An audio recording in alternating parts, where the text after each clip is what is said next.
warming up, voice has to go me, me, me, me, me, me, me, realizing that it really isn't all about me. It's all about the collective we. So sit back, relax, and listen for a sec to find out what's next. Welcome to the Tennessee Performing Arts Center's Inside Out podcast. Today, we're warming up with spoken word artist, actor, and public speaker Rashad Rayford.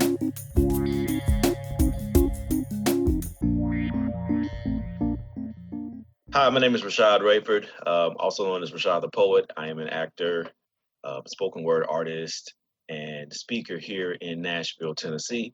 My company is called Elevate Your Vibe, and it's a non-traditional speaking company that blends spoken word poetry and inspirational speaking to help businesses tell more concise and consistent stories.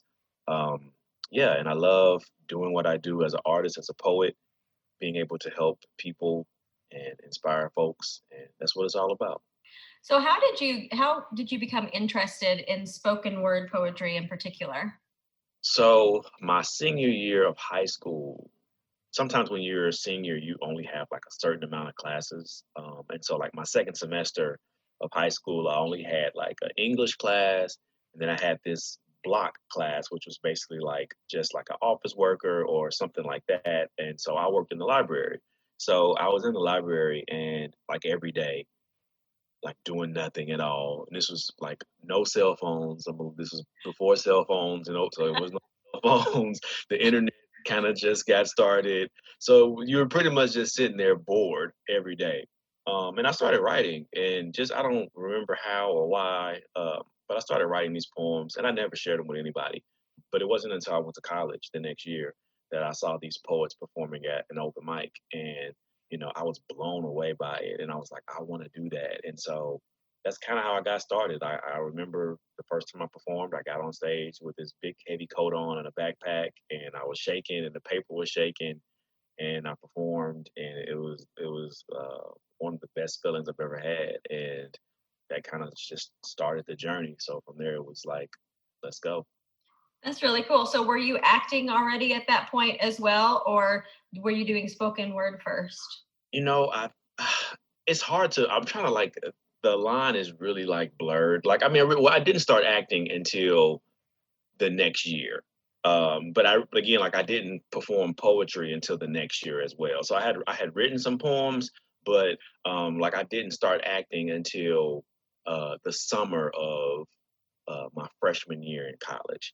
My friend, we were playing basketball in the summer, and he was like, "Hey man, I'm going to audition for this play," because he was already acting. He had done several plays, and he was already acting, and he was like, "Hey man, I'm going to audition for this play. You should come." And I had always wanted to act, but I just didn't really know how to get in or whatever. And so I went and I auditioned. I ended up getting the understudy for a character, but the main character, the guy ended up dropping out of the play. And so the director came to me and said, "Hey, I would love for you to take this main role on." And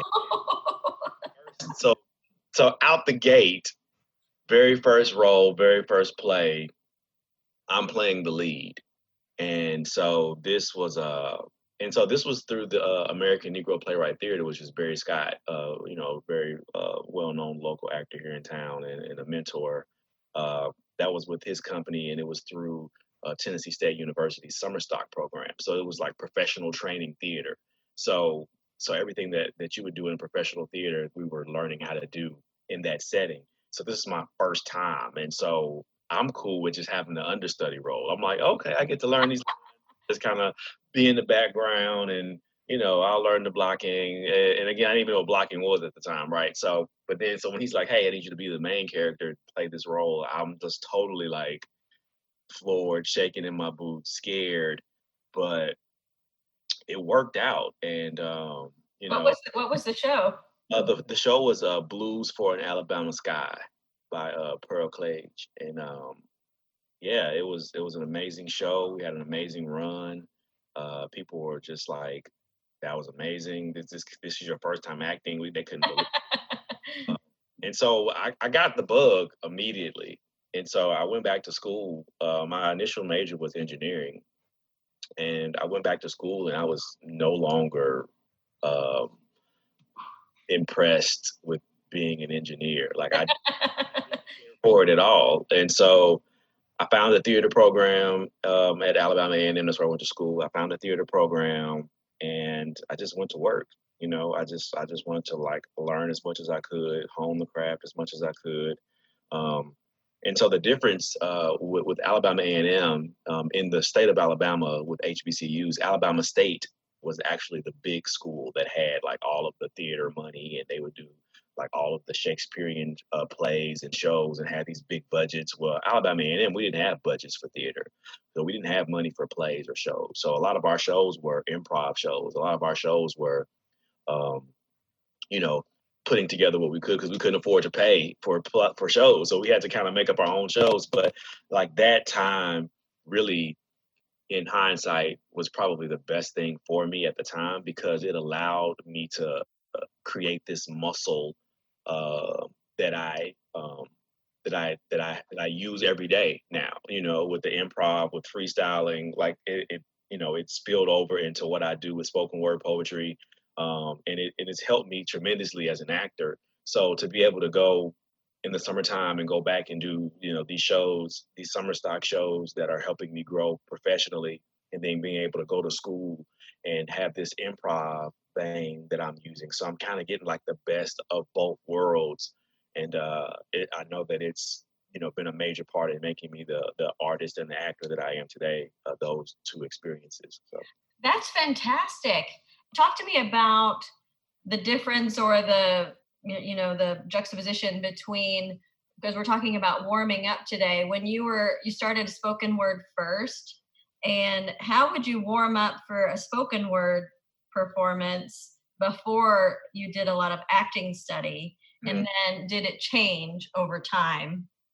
Yeah, definitely. So, like I said before, when I would originally perform spoken word, it would be a lot of nerves. It would be, and again, at the time, you're not really understanding like, okay, being nervous is okay. Like that's a part of the process. That's a good thing. So it would really just be a lot of practice, over and over again, practice, practice, practice. Because as a spoken word artist, you kind of evolve from performing with paper to performing just by memory. And so it's a lot of practice, a lot of repetition in the mirror, and just trying to, more than anything, remember the words. And then, but once I started becoming an actor, you started to understand I am not just speaking words, I'm telling a story. And so for me, it was always, and it always still is, I visualize what I'm talking about. So that not necessarily only helps me remember the lines, but it helps me to tell the story because that's what I'm doing. Like I'm telling a story. I'm not just repeating lines that I've remembered. I'm telling you a story. So it changed drastically for me because it went from just I'm trying to remember these lines but also perform to just no, I'm telling you a story. I'm talking to you, right? And so it definitely changed once I started acting and started to understand that process. Can you give us a little example of what a warm-up might look like before you perform a spoken word piece? Yeah, so you might have a line. If I have a line where I'm trying to convey a point of yesterday was more than today in my mind. So that's a line, right? And so I don't want to just yesterday was more than today in my mind, right? Like I want to make sure that it hits because if that whatever's coming after it and whatever was before it is a big part. So it's a puzzle. And so I want to make sure that I'm putting the puzzle together in a way that makes sense. And so I always want to make sure that you understand what I'm saying, but also that you catch it. And so I think that a lot of times as performers or as artists, we practice stuff so much, but we don't remember. We fail to forget that the audience is hearing it for the first time, and normally they're only going to hear it that one time. So I may go over something 1,000 times, but I have to understand that the audience is only going to hear it once. So I want to make sure that I'm going slow, that I'm taking my time, so that you can understand what it is I'm saying, and that you can, get all of the nuggets that I'm trying to deliver to you in that moment. So That's really cool. So what's the difference between spoken word and rap? Or is there a difference? I mean, it just depends on who you ask. Rap is an acronym. Rap is an acronym, rhythm and poetry. So that is one and the same, right? Like you don't have rap without spoken word. So I always like to kind of use.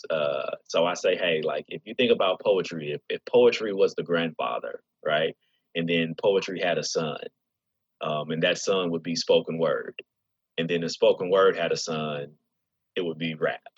Like it's built upon the foundation of poetry, but rap is just spoken word to music, and it has a little bit more of a rhythmic tone to it, or a rhythmic feature to it. But spoken word is basically still has rhythm as well. When the last poets and Gil Scott and these artists were performing in the 70s, they were doing spoken word to music. They were doing spoken word to drums and to saxophones and guitars, and so it's still a rhythmic feel to it, but it just doesn't have the same pace that rap has. But it's pretty much the same thing.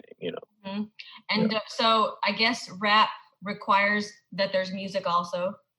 Right. Yeah. Because again, if it's not, if you don't have music to it, then it's poetry or spoken word. A lot of the things that I do with my spoken word and my hip hop, it's interchangeable. But it's just the way in which I perform it. You know what I mean? So you could go and listen to some music of mine, and then see me at a show performing it without music as spoken word poetry, and be like, oh, wait a minute, that's the same, because it's just the way in which I perform it. And again, that goes back to a lot of it goes back to acting too. You know what I mean? So where I'm able to, do two things that are the same but in two different spaces, right? And so it's like, I like, that's cool. So yeah, it's interchangeable depending on That's wonderful. Yeah, it's very versatile. So speaking of acting, whenever you're doing spoken word or even your hip hop, do you use character voices, or is it all your voice? Like, who is the character? Does that change? It just depends. I it's funny because I don't use them as often as I probably should, because people can see me do something, or like I'll be playing around in the studio or something, and do something, and they're like, oh man, that's crazy. Like, you should use that. And I'm like, oh, okay, cool. And I guess you don't really realize, like, what's inside of you or what you have, because you're so used to doing something a certain way every single time. But yeah, I've used them before, and I know I should use them more. When I'm on stage speaking, I use character voices all the time, which is funny, because I don't know, I just feel freer on stage when I'm doing talks or whatever. But music, I don't use them as much as I should, and I should probably use them more. So yeah, that's interesting. So speaking of your public speaking, I'm assuming it's like keynote speaking and inspirational speaking, mostly for businesses and companies, and maybe schools as well. Yeah. Talk to me about how you transitioned from, how did you add that to what a list of what you do? Yeah, so I was probably like 5 or 6 years ago. I was doing a show, a spoken word show, and a guy reached out. He came up to me after the show, and he was like, "Hey man, I love what you did. I love your stage presence." He was like, "I have a company. Do you think you could come and talk to my employees, and just kind of do like a little 10 or 15-minute set?" And I'm like, "Yeah, spoken word." He was like, "Yeah, but not really." He's like, "I would like for you just to come talk to us, like, about like, he just talked about what his company was, and it's a pretty large pet company." And I was like, "I don't really know anything." Like, I was like, "I have." He was like, "Oh, don't worry." He's like, I'll just send you some stuff." And so I was like, still like unsure, but I was like, "Okay, cool. I don't know what you want me to do, but whatever." So he sends me an email of like all of this stuff that the company does, and what the conference was about, and he was like, hey man, just take this and do whatever you want with it and just, just have fun, and I'm still like, I don't know what he wants me to do. So I was like, look, I'm just going to take this information and just do what I do as a poet and as a storyteller, and hopefully it works. So I just took the information and just built stories around it. You know what I mean? And built spoken word pieces into the language that he gave me. And so I took it and ended up doing like a 25-minute talk that now I think is terrible, like in hindsight, but like they loved it. Like they gave me a standing ovation. They were like, how did you know so much about our company? They were like, the information you gave us was so inviting, and it was a breath of fresh air, in the way in which you approached it. And so I did that for them like 2 more times. And then I ended up doing it some more times for other companies, but still not thinking like, hey man, like this is a business, like this is something you're doing, like, because again, I'm just looking at them as like, oh, here's a one-off check. Oh, here's another one-off. This is great. But I did the Periscope training program with the Arts and Business Council a couple of years ago. And my mentor, once we kind of got to talking about what I was going to be doing, he was like, what are you doing? He was like, you should be doing this like all the time.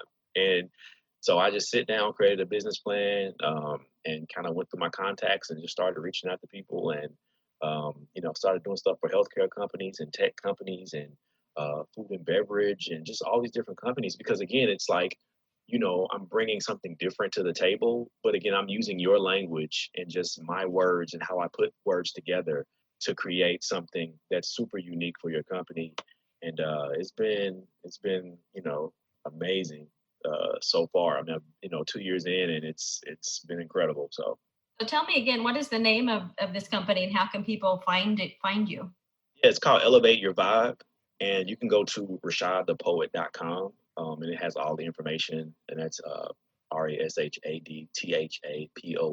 It has all the information. It has speaker reel, testimonials, all those things on there, and and I also have like signature speeches that I do, talks that I do for healthcare companies and for schools and any entity, any business entity. Like that's the beauty of it. It's like I can walk into a room of 1,000 lawyers, and people have this stigma about lawyers and how lawyers are, but it was amazing. And again, it's just the beauty of being an artist and being able to translate your art, because art is not a break, right? People want to sometimes look at art as like the break from the norm. Like we're going to bring an artist in to kind of break up the monotony of the conference. But it's like, no, art is actually the vehicle to make your message stronger. And so once people start to realize that and understand that, they see how much value it is in that. And that's why I think I'm having so much success, is because people understand like, wow, like people are really connected to this. And then they're able to connect that back to their employees, and the employees can connect it back to the customers, and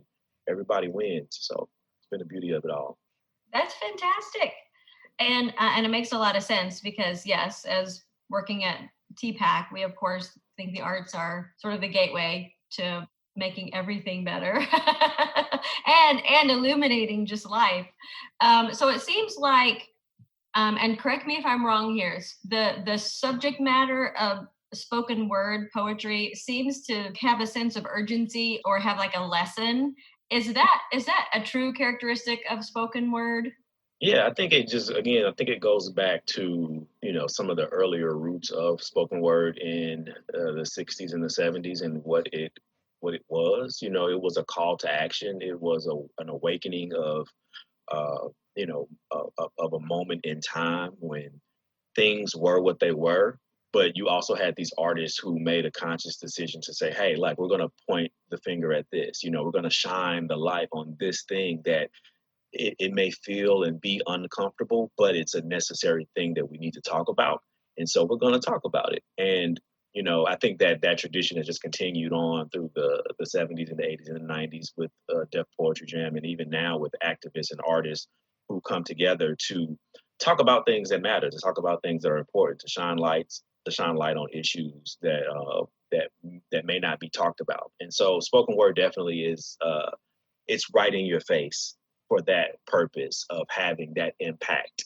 And because the majority of the time is not surrounded by anything else, right? There's no music, there's no clapping, there's no other things that can draw your attention away, right? It really makes you focus in on what's being said and in hopes that you take something from it.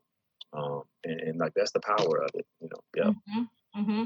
Would you mind sharing a piece or two with us? Yeah, no problem. So this is actually something that I'm working on now with a good friend, Greg Bryant, who's an artist here in the city. We're working on a new project under the name of Native Sons. And so this is a little piece from that. They say all knowledge is rooted in reality. Open up your eyes and see these fallacies. 24 hours of a cycle that further pushes your fear to the brink. Hope this ice you're skating on doesn't sink. We want substance over symbols. Policy is where the truth is resembled. Perception is the biggest drug. We huddle around it, inject it with our fingertips, download our data to catch this high. Too preoccupied to get fortified, and those who are unqualified tell us to fall in line, march on the beat, step to the beat, then repeat. Individuals losing themselves. Seems it was by design. Did they ever want us to shine? See, Richard was right when he said men can starve from a lack of self-realization as much as they can starve from a lack of bread. These native sons are here for what's ahead. Nashville, Tennessee is the place where I was born and bred.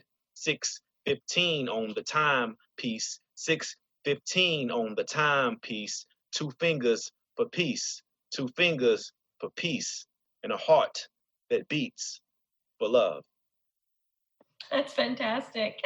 So you just wrote that. This is a new project. Yeah, that's a brand new piece that I'm working on, and yeah, we're finishing up the project now. So it's called Native Sons after Richard Wright's book. It's from Native Son, and so we're finishing that up now. So and is there going to be music behind it? There'll be music behind it, and so again, he's a great musician here in town. He actually lives in New York now, but he's a musician here, jazz musician, bassist. Mm-hmm. And so, yeah, we've been working on that for the past couple months now, and so yeah, we're getting ready to release that pretty soon.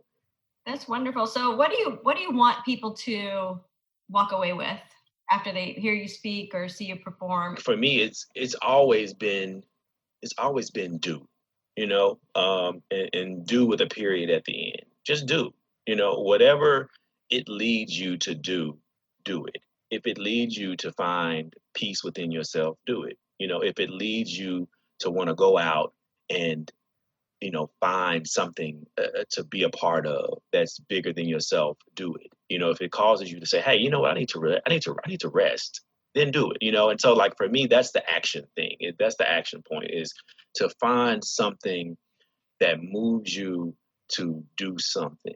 You know, and I think when we hear people's stories, when we hear from people who are speaking from a place of passion, when we hear people speaking from a place of telling their truth and telling their story, if we have blood, you know, coursing through our veins, then it will make us feel something. And poetry is big on empathy. You know, poetry is big on like, hey, I need to be able to put myself in someone else's shoes to understand someone else's story. And it's not always about me and what I think. Sometimes I need to put my opinions to the side. I need to put what I think I know to the side, because I'm not you and you aren't me. But we all have those things in which we can say, hey, like, this is what I'm going through, or this is what they're going through. Like, can you understand? And it opens up and it starts a conversation and it starts a dialogue. And that's what spoken word is really all about. It's starting a conversation for us to do something. So yeah, my main theme has always been do. We hope you've enjoyed today's podcast. You can find and follow Rashad on rashadthepoet.com. TPAC is a nonprofit organization with the mission to lead with excellence in the performing arts and arts education, creating meaningful and relevant experiences to enrich lives, strengthen communities, and support economic vitality. Thank you to the Tennessee Arts Commission, the Metro Nashville Arts Commission, HCA TriStar, Nissan, and Butler Snow. You can find our podcasts on iTunes, Spotify, iHeartRadio, and online. For more information or to support TPAC's mission, visit tpac.org.